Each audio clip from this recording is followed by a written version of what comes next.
औज़ुबिल्लाहि बिस्मिल्लाहिर्रहमानिर्रहीम। स्टूडेंट्स, जो आज का हमारा टॉपिक है वो है सोशल चेंज। अब हम डिस्कस करते हैं कि सोशल चेंज है क्या।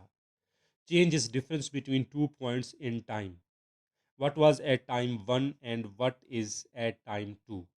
टाइम वन और टाइम टू के दरमियान में जो सोसाइटी के कल्चर के अंदर, जो सोसाइटी के पॉलिटिकल सिस्टम के अंदर जो चेंज आता है उसको हम सोशल चेंज कहते हैं।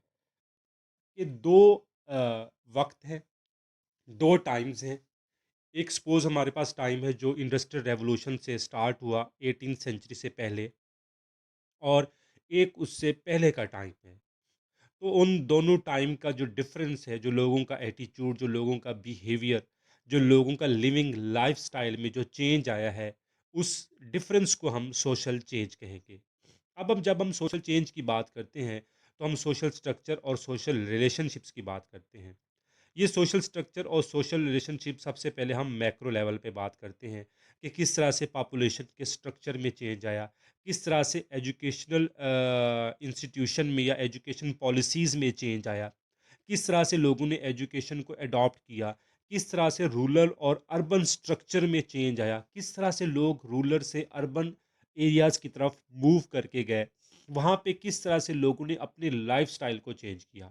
और जब हम माइक्रो लेवल की बात करते हैं, हम ये देखते हैं कि किस तरह फैमिली सिस्टम चेंज हुआ, कि किस तरह से जॉइंट से हम न्यूक्लियर फैमिली सिस्टम में शिफ्ट हो गए, किस तरह फैमिली साइज में चेंज आया, कि किस तरह जब हम देखते हैं कि जॉइंट फैमिली सिस्टम में बहुत सारे लोग एक साथ रहते थे, लेकिन न्यूक्लियर फैमिली सिस्टम में मियाँ बीवी और उनके बच्चों ने रहना शुरू किया। किस तरह से अथॉरिटी स्ट्रक्चर में चेंज आया, कि पेट्रियार्किकल सिस्टम था, फिर मैट्रियार्किकल सिस्टम आया, उसके बाद इगैलिटेरियन सिस्टम आ गया। मैरिज का जो एज है, पहले बच्चों की एज में, बच्चों की छोटी एज में शादी कर दी जाती थी, लेकिन गवर्नमेंट की तरफ से पॉलिसीज़ बनी नहीं कि ये शादी के लिए एक स्पेसिफिक एज है। नंबर ऑफ़ चिल्ड्रंस की हम बात करते हैं कि पहले जब 9-9 10-10 बच्चे पैदा किए जाते थे, लेकिन अब आज 2 या 3 बच्चे ही देखे जाते हैं हम मोस्ट ऑफ फैमिलीज़ में। एम्प्लॉयर और एम्प्लॉय का जो रिलेशनशिप था उसमें चेंज आया। वीमेन एम्पावरमेंट की हम बात करते हैं, ये सारा का सारा सोशल चेंज है। अब जब भी हम कल्चरल चेंज की बात करते हैं, इसमें खाली हम कल्चरल चेंज की बात नहीं करते, हम इसमें बात करते हैं कि सोशो कल्चरल चेंज। क्योंकि देखें, सोसाइटी के अंदर ही कल्चर है। सोसाइटी हमेशा कल्चर से चलती है, उसमें जो लोग रहते हैं वो उस कल्चर को अडॉप्ट करते हैं। इसलिए कभी भी सोशल चेंज या कल्चरल चेंज का वर्ड यूज़ नहीं होगा, हमेशा ये सोशो कल्चरल चेंज की बात होगी, और ये कंटिन्यूस प्रोसेस है। इसकी 4 मेजर कैरेक्टरिस्टिक्स हैं। सबसे पहले हमारे पास है social change happens all the time, nothing is constant and change is inevitable. कि कोई भी जो चीज़ है, जो हमारी सोसाइटी के अंदर, ये कांस्टेंट नहीं है। हमेशा एक चेंज का प्रोसेस रहता है, और चेंज का प्रोसेस हमेशा हो के ही रहना है। Change is inevitable. हाँ, हम ये देखते हैं कि हंटिंग एंड गैदरिंग सोसाइटीज़ में ये जो चेंज का प्रोसेस था ये बहुत स्लो था, लेकिन आज क्योंकि टेक्नोलॉजी का और इंडस्ट्रियलाइजेशन की वजह से ये जो चेंज का प्रोसेस है अर्बन सोसाइटीज़ में, ये बहुत ज़्यादा तेज़ हो गया है। सेकंड हमारे पास है कल्चरल लैग। कब कल्चरल लैग का जो कॉन्सेप्ट है वो मतलब आप लोगों को पहले भी मैंने बताया है कि डब्ल्यू एफ ओगबर्न ने ये कल्चरल लैग का कॉन्सेप्ट दिया था। When two interrelated parts of culture change at different rate so that one move faster than the other where by one is left behind, the gap between the two is called the cultural lag. इसमें हम material और non material things की example ले सकते हैं कि लोगों ने किस तरह से ऑटोमोबाइल्स को अडॉप्ट किया, या किस तरह से उसकी इन्वेंशन हुई, लोग उसको यूज़ नहीं करते थे। हम मोबाइल्स या कंप्यूटर की टेक्नोलॉजी की बात करते हैं कि लोग उसको यूज़ करते हुए डरते थे, हेजिटेट करते थे। लेकिन ऐसा ऐसा क्या हुआ कि लोग इसके यूज़ टू हो गए, लोगों की रूटीन बन गई कि आपने अपने सिस्टम पे बैठ के काम करना है, आपने वाया मोबाइल आपने चीज़ों को देखना है, लोगों से आपने डिस्कशन करनी है। तो इस तरह से मटेरियल और नॉन मटेरियल थिंग्स में, देखिए, मटेरियल थिंग्स तो इन्वेंट हो जाती हैं, लेकिन उसको अडॉप्ट करने में थोड़ा सा लोगों को टाइम लगता है। अब वो जो टाइम है, वो जो डिफरेंस है, वो है कल्चरल लैग। हमारे पास जो थर्ड है, social change is sometimes intentional but often unplanned. Industrial societies actively encourage many kinds of change. For example, scientists seek more efficient forms of energy, and advertisers try to convince us that life is incomplete without this or that new gadget. कि social change is sometimes intentional but often unplanned.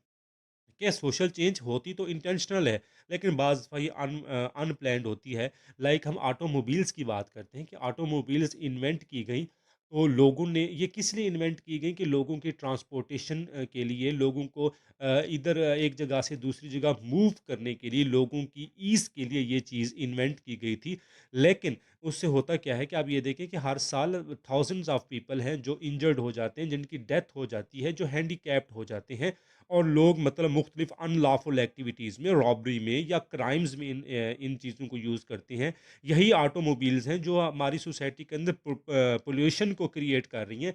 तो intentional तो थी ये invention, लेकिन क्या था, ये unplanned था। इसके जो कॉन्सिक्वेंसेस थे, नेगेटिव कॉन्सिक्वेंसेस थे, इसकी तरफ किसी का ध्यान नहीं गया। लेकिन टेक्नोलॉजी थी, टेक्नोलॉजी आई, लोगों ने इसको अडॉप्ट किया, इसको यूज़ किया। Social change is controversial. अब ये क्या है कि सोशल चेंज बाज़ फ़ा कंट्रोवर्शियल भी बन जाती है, जिस तरह हम देखते हैं कि टेक्नोलॉजी का एक मतलब हमारे पास एक इरा चल रहा है, इसमें हम वीमेन एम्पावरमेंट की बात करते हैं, लेकिन आज भी बहुत सारे लोग हैं जो कि फ़ीमेल की एम्पावरमेंट के अगेंस्ट हैं। वो ये कहते हैं कि पैट्रियार्किकल सिस्टम को ही रहना चाहिए, मैट्रियार्किकल सिस्टम के वो बिल्कुल अगेंस्ट चले जाते हैं। लेकिन क्योंकि आज सोशल मीडिया और टेक्नोलॉजी का टाइम है, आप किसी के भी राइट्स को उस तरह से दबा नहीं सकते। इसलिए बाज़ फ़ा सोशल चेंज कंट्रोवर्शियल भी बन जाती है।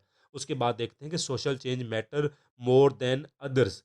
अब इसमें क्या है कि बाज़ फ़ा सोशल चेंज में लाइक फैशन या क्लॉथिंग फैड्स आ जाते हैं।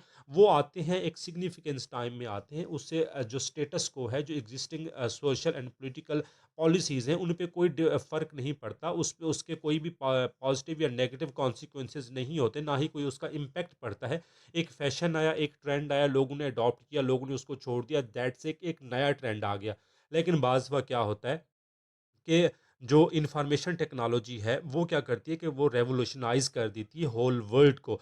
कि लाइक अगर जिस तरह हम इंडस्ट्री की बात करते हैं कि वहाँ पे अगर एक मशीन को ऑपरेट करने के लिए 10 लोगों की ज़रूरत थी, तो हुआ क्या कि रोबोटिक सिस्टम के ज़रिए वो खाली एक रोबोट ही, एक कंप्यूटर ही उस मशीन को ऑपरेट कर रहा है, तो लोगों की जो जॉब्स थी लोगों की वो चली गई।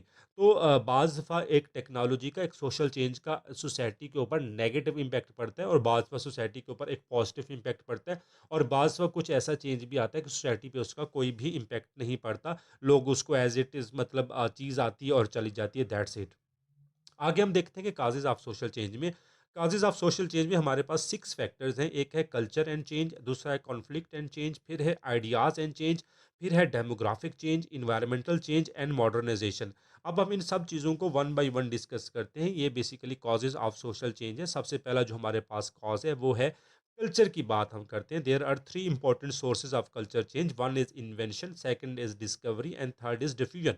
अब जब भी सोसाइटी में कोई इन्वेंशन होती है, वो इन्वेंशन क्या करती है, invention of ideas, objects and social patterns bring the social change. कोई भी इन्वेंशन होगी, व्हील की इन्वेंशन हुई, स्टीम इंजन की इन्वेंशन हुई, कंप्यूटर की इन्वेंशन हुई, मोबाइल टेक्नोलॉजी की इन्वेंशन हुई, ये चीज़ें क्या करती हैं, सोसाइटी के अंदर एक चेंज को लेके आती हैं। डिस्कवरी में ये है कि आपके पास ऑलरेडी चीज़ें होती हैं, आप उसको डिस्कवर करते हैं। जब वो डिस्कवर करते हैं तो आहिस्ता-आहिस्ता वो चीज़ आपके कल्चरल पैटर्न का पार्ट बन जाती है। जिस तरह मतलब अगर हम ह्यूमन बॉडी की बात करते हैं, मेडिकल एडवांस हो गई है। पहले अगर कोई भी डिज़ीज़ थी, उसका जब आपके पास कोई भी ट्रीटमेंट नहीं था, तो आप आज आपके पास उसका ट्रीटमेंट आ गया है। आप लोगों के ऊपर मतलब आपको पता लग जाता है कि आप उसकी मतलब किस तरह से बॉडी को फंक्शन करना है, किस तरह से बॉडी को डिसफंक्शन करना है। ये सारा का सारा साइंटिफिक नॉलेज है, और ये साइंटिफिक नॉलेज डेफ़िनिटली आपके कल्चर पे, आपके लाइफ़स्टाइल पे और आपके सोशल सिस्टम पे इसका एक इम्पैक्ट होता है। आगे हम देखते हैं कि डिफ्यूजन, डिफ्यूजन का जो प्रोसेस है is the transference of culture traits from place and group to another. अब जो डिफ्यूजन का प्रोसेस है, ये किस तरह से चेंज लाता है कि डिफ्यूजन का प्रोसेस, अगर हम हंटिंग एंड गैदरिंग सोसाइटीज़ की बात करते हैं, डिफ्यूजन बेसिकली क्या होता है कि किसी एक ग्रुप की कोई कल्चरल या सोशल करेक्टरिस्टिक्स हैं, उसकी कुछ ट्रेड्स हैं। लोग जब एक दूसरे के साथ फिजिकल कांटेक्ट करते हैं, लाइक इन्वेडर्स आए, ट्रेडर्स आए, या जो टूरिस्ट होते हैं, जो विजिटर्स होते हैं, वो एक जगह से दूसरी जगह मूव करते हैं, विजिट करते हैं, तो उस इलाके की कुछ कल्चरल ट्रेड्स को वो अडॉप्ट करते हैं या उनको लर्न करते हैं। उसके बाद वो जहाँ ट्रैवल कर रहे होते हैं, लोग भी उनके कल्चर को अडॉप्ट करने की कोशिश करते हैं। जिस तरह से अगर हम बात करें कि ब्रिटिश कॉलोनाइजेशन की बात करते हैं कि किस तरह सब कॉन्टिनेंट पे ब्रिटिश एम्पायर आती है और यहाँ के लोगों का कल्चर वो लर्न करते हैं और जो हमारे लोग होते हैं वो उनका कल्चर लर्न करते हैं। दोनों का फिजिकल कॉन्टैक्ट होता है। इस तरह से जो कल्चर ट्रेड्स होती हैं वो एक जगह से दूसरी जगह मूव करती हैं और सोसाइटी के अंदर एक सोशल चेंज आता है। लेकिन आजकल क्योंकि इंडस्ट्रियलाइजेशन का और हाई टेक्नोलॉजी का टाइम चल रहा है, इस हाई टेक्नोलॉजी के इरा में हमें फिजिकल कांटेक्ट की ज़रूरत नहीं है। सिंपल हमारे पास अगर हमारा सिस्टम है, हमारे पास मोबाइल है, हमारे पास इंटरनेट का कनेक्शन है, तो हम घर बैठे सिंगल क्लिक पे हम देख लेते हैं कि आजकल सोसाइटी के अंदर या ग्लोबली क्या ट्रेंड चल रहा है, क्या फैशन चल रहा है, किस सोसाइटी के अंदर क्या पॉलिटिकल एक्टिविटीज़ चल रही है, कहाँ पे रेवोल्यूशन आ रहा है, कहाँ पे वॉर चल रही है। तो इस तरह से हम चीज़ों को लर्न करते हैं और अडॉप्ट करते हैं। जिस तरह हम अडॉप्ट करते हैं और इस तरह से वो भी हमारी चीज़ों को और हमारे कल्चर को अडॉप्ट करते हैं। सेकंड हमारे पास है social conflict and change.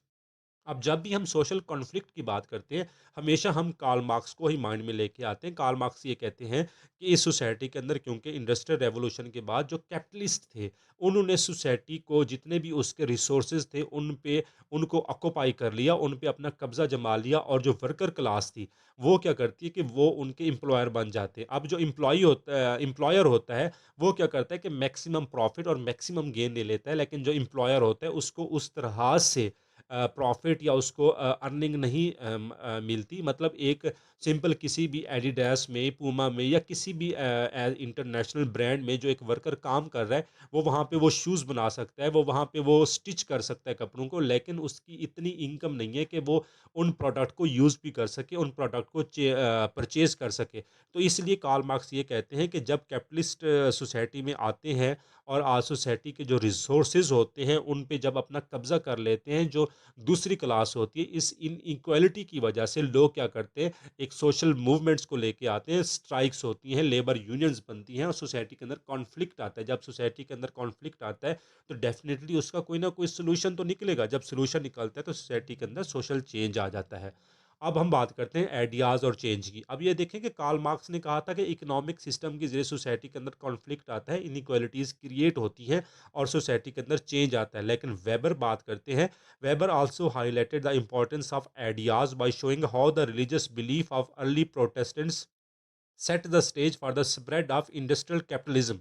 The fact that industrial capitalism developed primarily in areas of Western Europe where Protestant work ethics was strongly proved to Weber the power of ideas to bring about the change. मतलब यहाँ पे Protestant और Catholic के बारे में weber बता रहे हैं कि किस तरह से प्रोटेस्टेंट जो एथिक्स हैं, वर्क एथिक्स हैं, बेसिकली जो उनके वर्क एथिक्स क्या थे, वो कहते थे कि आपने वर्क हार्ड करना है, आपने बिजनेस करना है, आपने अपने बिजनेस को प्रमोट करना है और आपका वही बिजनेस आपको क्या करेगा, वही बिजनेस आपको अपना आगे लेके जाएगा और आप प्रोग्रेस कर सकते हैं और यही आपका रिलीजन है।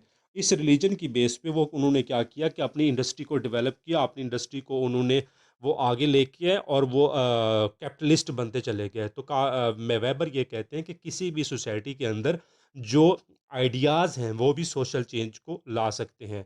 आगे हम डेमोग्राफिक चेंज की बात करते हैं कि किस तरह से देखें कि population pattern also play a part in social change. Their change could be change in the structure of population with respect of age, education and occupation. अगर हम पाकिस्तानी population की बात करते हैं तो 1947 में हम देखते हैं कि 33% जो पॉपुलेशन थी वो अर्बन एरियाज़ में रहती थी, लेकिन अब ये जो आबादी है वो आहिस्ता आहिस्ता बढ़ती चली जा रही है। डेमोग्राफिक चेंज आता है, लोग रूरल से अर्बन एरियाज़ की तरफ मूव करते हैं। डेफिनेटली उनको जॉब्स और उनको कोई ना कोई एम्प्लॉयमेंट चाहिए होती है, वो आके अर्बन लाइफ को अडॉप्ट करते हैं, वहाँ पे रहना स्टार्ट करते हैं। इस तरह से यहाँ पे देखें कि एजुकेशन ऑफ वीमेन और female participation in the labour force is on the increase which has implication for the institution of family. जब आप मदर एंड फादर दोनों पेरेंट्स जब वर्किंग होते हैं तो बच्चों का एटीट्यूड भी चेंज हो जाता है, दोनों किसी और तरीके से फैमिली को लेके चलते हैं। तो इस तरह से डेमोग्राफिक जो चेंज है सोसाइटी के अंदर वो भी डेफिनेटली कल्चर चेंज की तरफ ही मूव कर जाता है। इन्वायरमेंटल चेंज की बात करते हैं कि जब हम देखते हैं कि सोसाइटी के अंदर जब भी डिग्रेडेशन ऑफ इन्वायरमेंट में force the people to migrate to new places, Water lodging and salinity of agriculture lands make people to migrate simply because they have lost their means of livelihood. इस तरह से droughts आ जाते हैं, खुश्क साली आ जाती है, या बाज़ पर डेवलपमेंट प्रोजेक्ट्स आ जाते हैं, या बाज़ मोटरवेज या इंडस्ट्रियल जोन्स बनते हैं, या डिस्प्लेसमेंट ऑफ पॉपुलेशन होती है, बाज़ वाटर रेजरवेयर ख़त्म हो जाते हैं, बाज़ वार चल जाती है, तो लोग क्या करते हैं कि एक जगह से दूसरी जगह मूव करते हैं अपने उस इन्वायरमेंटल इम्पैक्ट की वजह से। जो इन्वायरमेंटल में चेंजेज आती हैं, लोग मूव करते हैं, जब वो लोग मूव करते हैं तो डेफिनेटली अपनी मदर लैंड को उन्हें छोड़ना पड़ता है। वो एक जगह से दूसरी जगह जब मूव करते हैं, तो जिस जगह पे जाते हैं वहाँ पे भी एक सोशल चेंज आता है, क्योंकि नए लोग आके जब मर्ज होते हैं तो कल्चर के अंदर एक सब कल्चर डेवलप हो जाता है, जो नए लोगों को एक्सेप्ट करना, उनको अडॉप्ट करना, उनके कल्चर को देखना, फिर नए लोग भी आके आपके कल्चर के मुताबिक रहने की कोशिश करते हैं। इस तरह इन्वायरमेंटल जो चेंजेस होती हैं वो भी सोसाइटी के अंदर एक सोशल चेंज लेके आती हैं। Modernization Modernization is a process of social change initiated by the industrialization in the mid 18th century. As a result, modernization, there is a decline of small and traditional communities. In traditional societies, there is a lot of questionnaires, strong sense of belonging, strong neighborhood relationship, but all these undergo change as the communities become complex in an industrial society. हम देखते हैं कि आज urban areas में neighbourhood में कितना आपका मतलब हेलो हाय होती है। इंडस्ट्रियलाइजेशन की वजह से लोग एक दूसरे से कम मिलते हैं। वो जो बिलोंगिंगनेस थी, वो जो स्ट्रॉन्ग सेंस ऑफ कम्युनिटी थी, वो जो कोहेसिवनेस थी, वो आहिस्ता आहिस्ता कम होती गई। There is an expansion of personal choices in the modern society. Personal choices increase for getting education, for choosing an occupation, for place to live, for choosing a spouse and even for adopting a life style. हर बंदे को उसका right है कि वो अपने spouse को choose करे, उसने क्या एजुकेशन लेनी है, क्या ऑक्यूपेशन लेना है, उसने अपने मुल्क में रहना है, उसने आगे कहीं मूव करना है, अपनी सिटी में रहना है या कहीं और मूव करना है। हर बंदे के पास फ्रीडम है। इस सोशल चेंज ने मतलब अवेयरनेस क्रिएट कर दी है लोगों के अंदर। फिर हम देखते हैं there is increase in diversity in the society. अगर रूरल एरियाज की बात करते हैं या हम हंटिंग और गैदरिंग सोसाइटीज़ की बात करते हैं, तो वहाँ पे डाइवर्सिटी जो थी वहाँ पे वो आपके कल्चर के अगेंस्ट होती थी, कि कोई भी चीज़ है जो आपके नॉर्म्स एंड वैल्यूज़ के अगेंस्ट है, आपने उसको एक्सेप्ट नहीं करना और ना ही आपने अपनी सोसाइटी में उसको इम्प्लीमेंट होने देना है। लेकिन अब होता क्या है कि अर्बन सोसाइटी की वजह से आप देखते हैं कि लोगों की लाइफस्टाइल में डाइवर्सिटी है, लोगों का मतलब एक डाइवर्सिटी ऑफ एथनिक ग्रुप्स है, डाइवर्सिटी ऑफ इकोनॉमिक सिस्टम है, डाइवर्सिटी ऑफ पॉलिटिकल लाइंस है, and so on. Such diversities provide the rich resources for interaction and change in the society.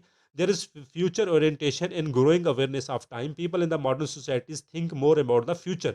Being optimistic, they try to improve their lives by adopting the innovations rather than having the emotional attachment with the tradition. लोग कहते हैं कि यार tradition को छोड़ो, जो पुराना system था उसको छोड़ो। अगर आपने लाइफ में मूव ऑन करना है, आपने अगर आपने लाइफ में प्रोग्रेस करनी है, तो आपने न्यू चीज़ों को, जो न्यू थिंग्स हैं उनको लर्न करना है, उनको अडॉप्ट करना है, उनको किस तरह से ऑपरेट करना है, ये आपको सारा कुछ करना पड़ेगा। अदरवाइज आप बहुत पीछे रह जाएंगे। All the causes of social change have interconnections and overlap which each other. ये सारी चीज़ें एक दूसरे के साथ हैं, ओवरलैप ही करती हैं, इंटरकनेक्टेड भी हैं। एक चीज़ अगर साथ है तो दूसरी चीज़ भी उसके पैरेलल चल रही होती है। तो ये तो था सोशल चेंज और कॉजेज ऑफ सोशल चेंज का कॉन्सेप्ट। होप सो आपको इसकी समझ लग गई होगी। बड़ा ही शॉर्ट मैंने इसको समझाने की कोशिश की है ताकि आपका कॉन्सेप्ट क्लियर हो जाए। Thank you so much. अल्लाह हाफिज़।